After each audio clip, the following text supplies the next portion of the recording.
นทองทุกยากปากมองแล้วบอกให้น้องแยกทางต่อยต่ำติดดิน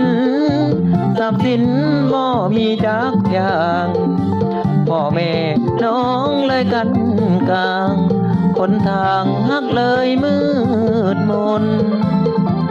ไอ้นี้ก็โทษเจ้าดอกกันดาเพราะไอ้นี่นะเกิดมาเป็นคนทุกข์ยนพ่อแม่ของน้องก็ต้อง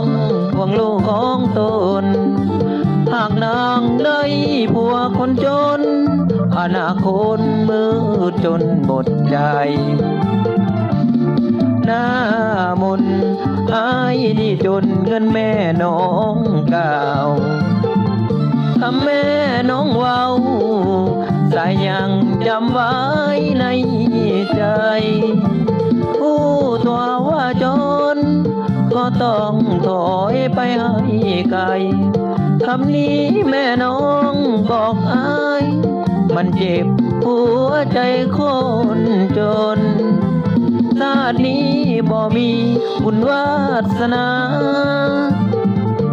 สู่เถิดการดาให้ลาวันหน้ามนศาสนาถ้ามีไอ้นี้ขอพบอีกคนชาตินี้ไอ้เกิดมาจนยำต้องจนห่างลาน้องไป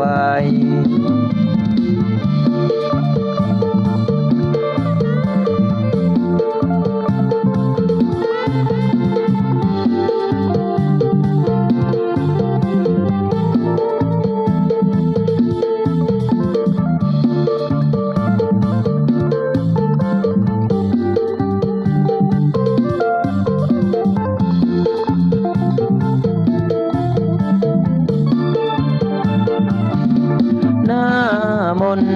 ไอ้นี่จนเงินแม่น้องเก่าคำแม่น้องเว้าใจยังจำไว้ในใจผู้ตัวว่าจน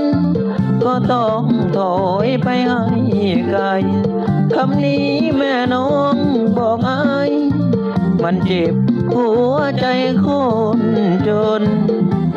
ชาตินี้บ่มีบุญวาสนา